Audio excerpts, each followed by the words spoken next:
Blizzard's fastest selling title to date. Today is all about the launch of Diablo IV. The game, the business, the marketing. Over 10 million players played over 700 million hours in the release month of June alone. We're already well into Season 1, and Season 2's announced. While the biggest phase for Diablo is over, its history is far from over. The real test is on now. In this video, I'm going to talk about Diablo, providing some numbers, a little bit of an overview. I'm going to then get into Activision Blizzard, talk a little bit about games, and I'm going to focus on marketing at the end with a lot of specialty as to what Blizzard has done, particularly with the launch of Diablo IV and leading up to it. In the gaming world, Diablo is an instant classic. The first original was released in 1996, and now we're on to the fourth installment, at least in the core console and core PC experience. There is a mobile product as well. 30 years of IP, we have almost 100 million copies sold of this entire franchise, and Diablo IV is set to be a huge hit and already in fact proving those numbers. Diablo is an action role-playing game, ARPG, and dungeon crawler. As one of 5 character classes, you essentially traverse through a really large map, not only destroying enemies, crushing their souls, collecting loot, but also importantly, and the most important aspect, you're going into these generative dungeons that each have a different experience and loot mechanic after completing them. The gameplay is pretty gruesome. You're gonna go and level from 1 to 100, destroying a ton of monsters, conquering dungeons, ultimately leveling up your character, gaining loot along the way from each monster drop and each dungeon completion. You can upgrade and traverse your character into a variety of different skills, and again, talking about the 5 different character classes, there's a bunch of different subpaths between them. So there's tons of playability, there's this addicting loot mechanic, and then there's of course the grind. Well, you're not just only destroying monsters, there's this really compelling and beautifully told story, not only from the story regards and the campaign playthrough, but the visuals and the cinematics. In fact, it was so compelling, I wanted to read actual lore from this. In fact, I read 3 books, but there's almost 16 books out there, and in fact, it's probably going to increase based on the popularity so far of Diablo IV. So, quickly about Diablo. Diablo has this heaven and hells element where there's the burning hells and the high heavens in a infinite, perpetual, everlasting war between each other. Somewhere along the mix, 2, kind of good and bad, got together and created this new world, this Earth-like area called Sanctuary. This became the place where the first humans would be born into and where the story takes place. I personally was so drawn into it, not only because of the hype, but once you're in, it is just this amazing story, and again, I cannot stress how beautiful things are, visually, cinematically, and in the overall story and lore. One really important part is the gameplay style totally fills how I like to play. I'm a grinder, I love loot mechanics, and ultimately, I like kind of this casual experience, and Diablo can be just that. Now, of course, you can also up-level the intensity, and that's exactly how they're probably playing into generations from the past, some of the original people playing that original game in '96. To the numbers. We said fastest selling title ever for Blizzard, and we said 10 million players, over 10 million, playing over 700 million hours in that first release month of June. At the classic pricing of $69, $89, and $99.99, depending on what edition of the game you want to buy, this is going to be a huge bottom line generator for Blizzard. Now, they of course cannot escape from modern gaming trends with in-game purchases, cosmetic upgrades, especially as it evolves from core campaign into each specific season and they start releasing new mechanics, probably focused to alter and enhance that experience a little bit so you have an incentive to keep purchasing more. Back to Season 1 and Season 2 that I mentioned, Diablo is operated as a live operations game. Not only is it multiplayer where you can tag up with different people online or friend groups, but it's also a game that will continue to experience updates. It'll be continuously patched, and what we've already seen in terms of their not only developer diaries, but in this new Season 2 release and scheduled updates and feature enhancements, they're actively listening to their community. While the core bulk of their revenue is going to be up front with this launch, there's totally opportunity to keep this game going for years. In fact, Diablo Immortal and even Diablo 3 are likely still played today and still somewhat contributing to the bottom line for Blizzard. Sure, you can automatically skip the campaign, but in general, this is a new, fresh opportunity not only to participate with some of the new adjustments for each season, but possibly play one of the 5 characters, or possibly within, say, your favorite character class, go for a different route. If you're a sorcerer, maybe you go from flame to lightning. Diablo 4 is a huge success, 10 million plus players, 700 million plus hours in just that first month. But what did it cost? Well, we can't individually break out developer hours. We could surely make some assumptions, but where I'd want to look is a little bit of the marketing. And we're going to get to this later in the video when we see the specific really fun examples Blizzard has innovated with. First, I'm going to bring you to their Q2 financial reports so we can get a little bit of a year-over-year comparison in marketing spend. The first number I have is 70 million.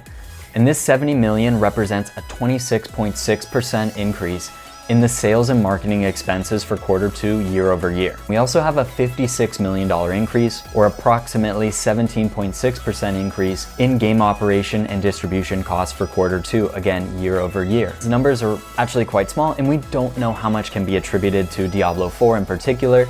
We have to assume plenty was related to that, as this was the quarter of the official launch and the final sprint to make sure not only pre-sale, but immediate readiness is going to crush it upon launch in that early June time period. Diablo 4 wasn't crafted overnight. We already know it's a super successful franchise, over 4 installations, but Diablo 4 was formally announced in 2019, in fact, late 2019. So we know the other costs, maybe in development side, is at least 3, if not 3.5-ish years of development for this product. And because it's live operations and there'll be these seasonal updates, there's still going to be ongoing costs, probably in addition for marketing as well.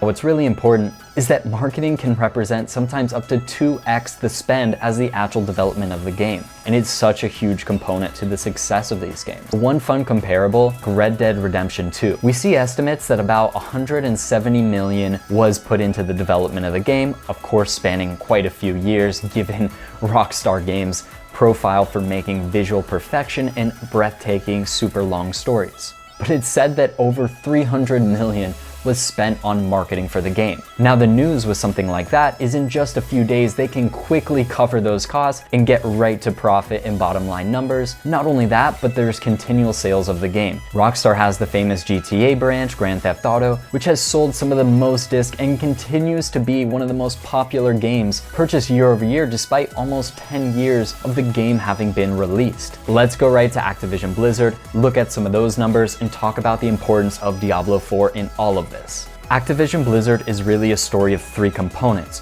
First, of course, Activision, famous for Call of Duty, Tony Hawk, Crash Bandicoot, and a bunch of other IP, merged with popular Blizzard, famous for World of Warcraft, Diablo, Overwatch, and quite a few other IPs. But the third component there that's really important comes King Games, what would soon become mobile. King is famous for Candy Crush and a variety of other mobile IPs. What about the scale? Well, easily over 300 million monthly active users across the different IPs. They have 9.5 billion in net cash sitting on their balance sheets. That's money that they can use to deploy right back to shareholders, right to new projects and IP, and overall is just something that makes their operating experience and sort of operating confidence way easier to handle than if they were crunched on budget. Keep in mind, games is a hit-driven business, so these huge successes need to be milked for everything they have, and they need to actually produce enough to last for the next R&D cycle, which could be and could result in a few IPs that succeed, but probably plenty that don't. I'm gonna quickly look and read off the screen so you have some financial numbers just to see the size of this company in each division, how they operate across the different geographies and different platforms. Let's look right into the first half of the year's revenues and we'll compare them with last year's revenues for the same first half. We have Activision at approximately 1.15 billion in revenue for the first half of the year, approximately 18% increase over the same period last year. Blizzard is where it gets super exciting because that is technically where the Diablo franchise sits. Blizzard reported 1.5 billion in earnings for the first half of this year. Even crazier, 122% increase over that same number for last year. And then King, again, a huge part of this overall portfolio, is at 1.48 billion, roughly up 8% over the previous year. In terms of platform revenue, this is where I'm personally shook because I didn't realize how much mobile is playing a role, because we're so used to thinking of Call of Duty on console, we're so used to thinking of World of Warcraft, again Diablo, all console or PC based experience. The striking number here is 1.9 billion in revenue for the mobile platform as compared to 1.25 billion on PC and 1.194 billion on console. Finally, just regional revenues. It's definitely concentrated into the Americas with approximately 2.65 billion. We have EMEA at 1.35 billion, and we have a very untapped Asia Pacific at 575 million. The mergers in game business more broadly. Well, Activision and Blizzard, that was a famous one, of course, because both had such historic IP. Now, you can think of mergers for a ton of different reasons. Usually it's this synergies and cost-cutting strategy because you have teammates and team members that can overlap, overall software expenditure, overall developer expenditure, and developer tools and internal toolkits. All of those can actually be shared and have overall much more effective impact on bringing the total cost of operations down. Just as importantly,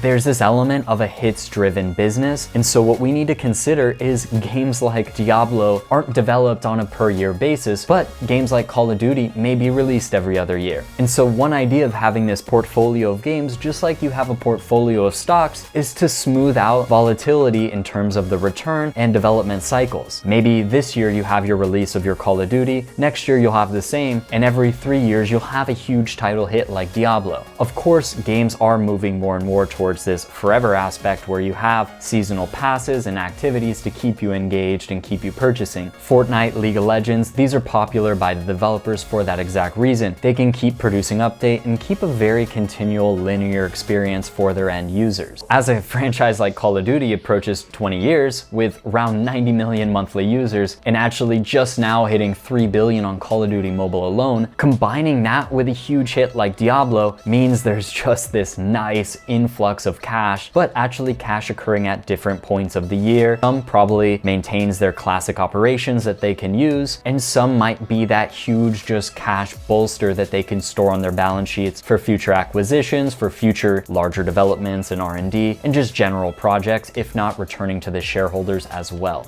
Marketing from Diablo 4 was some of my favorite. I not only jam out to the Halsey song that was rebranded with Lilith, I absolutely loved, as did many marketing execs, the actual New York City perfect timing with their billboard in Times Square. They produced and worked super well with influencers. They pre-released the beta game, so they had a chance for all these sorts of YouTube creators to get out, get reviewing the content, share the beta play, give their guides on how to select the best class, what directions to pick, how to speed up leveling, what loot mechanics matter. They really got the community talking early. Of course, they also had traditional PR elements, and they had traditional paid ad strategy, seeing placements on things like Reddit. The first and my favorite experience is the timeliness of their New York City billboard advertising campaign. Right, really after launch, in almost near 6/6, there was this unfortunate Canadian fire that really brought a lot of dust and smoke and debris down from Toronto all the way to New York City. The skies were famous orange. Now, while it's super unfortunate and points to broader challenges, this is a perfect moment where a marketer that's strategic can use this to capture the minds of people, even if it's just a top of the funnel thing. Taking the themes of Diablo 4, the burning hells, the devil, demons, Diablo puts out just a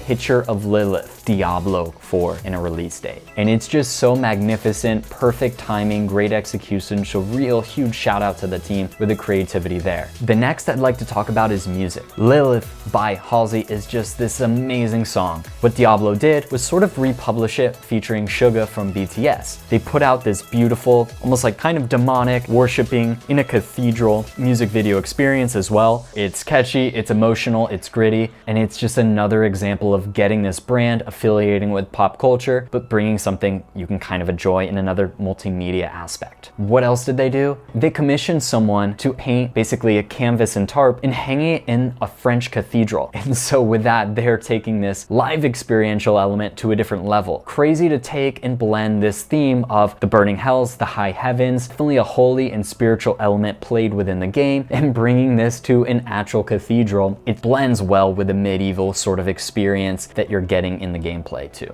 Representing more badasses just like Halsey, you have Megan Fox tapped in for another advertising campaign. Back to experiential, in the UK, the Diablo team put out an experiential Lilith & Co.'s candy store, all chocolate factory, where you see these crazy, strange looking chocolate creations basically laid out as like werewolves. They also had live wolves, and they invited influencers and I think just general public to experience the pop-up event themselves. They're doing super well with social media. You can see over 500 million TikTok sort of conversation moments happening. Their Twitter count specifically for Diablo is almost at 1 million followers. YouTube, for the Diablo channel in particular, was also a great channel to release lore. 4 different little short stories told by this Lorath character, someone huge in the actual gameplay, telling you and giving you a bit of history of the burning hells, of the high heavens, of Sanctuary, how everything came to be. And this lore, for me, got really exciting when I got to see it play through when the game was actually released. I started having a bit of a connection to it. One of my favorite parts is also this live action element. Not only do you get this pre-tease, not of gameplay, but of really highly rendered cinematic 3D animation, you get the live action release just before, which is stunning. Even in the gameplay yourself, again, I'm bringing back to the cinematics where there's this super high quality, film-esque quality to it, where it's just such an enjoyable visual experience that in fact eventually gets resurfaced back on the social platforms, keeping that conversation going.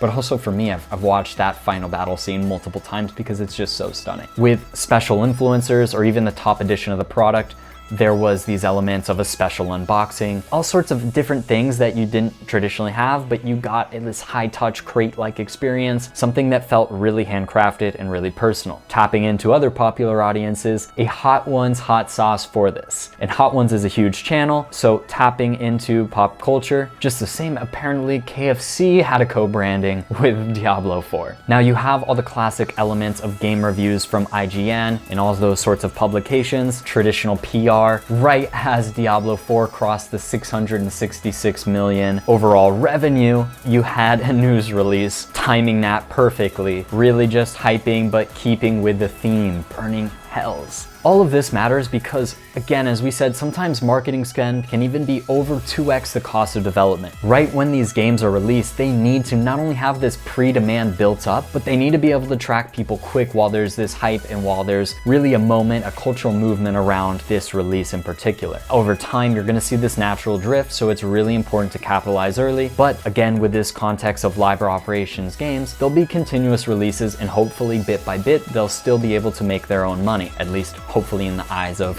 the company. So to me, the Diablo hype is real. It was a super fun playable experience. I love the story, and really everything was captured to me by the marketing that brought me here. But hey, I'm a sucker for game mechanics, grinding, looting, and overall visuals, and they do super well there. To Activision Blizzard, Diablo is huge. The fastest selling title, definitely gonna hit 1 billion plus easily. Instant cash on that balance sheet. The IP is very much still in demand, and the team behind not just the gameplay, not just the development, not this live operations service, and making sure with millions of players online that things are running, the servers are fine, the world is not fully blown up other than by your own destruction, the marketers. To launch a AAA game, just like Diablo, is just like a Hollywood budget film. You have years and years of development, but this final push by marketing and advertising cannot be overstated, and it's exactly why Diablo 4 is part of the hit reason that it is. It's a historic IP that has some built-in audience, but they're also, as the developers have even stated,